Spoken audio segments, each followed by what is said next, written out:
Hello नमस्ते, म सन्तोष पाखरिन। यसपालि चुनावमा भोट चाहिँ चिम चिन्हमा भोट हाल्नु सबैजनाले होइन। सकेसम्म चिम चिन्हमा हाल्नु, नसके माटोमा भोट हालेर दुईजना मध्येमा एकजनालाई जिताउनै पर्यो।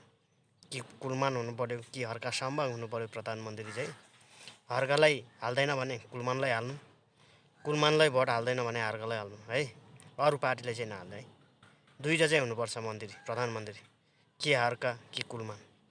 अरू चाहिँ हुनुहुन्न है। साथीहरू सबैले सपोर्ट गर्नु होला। हर्काले पनि राम्रो कामै गरेको छ, कुलमानले पनि राम्रै गरेको छ होइन। सबैजनाले कि हर्का कि कुलमान हुनु पर्यो है प्रधानमन्त्री।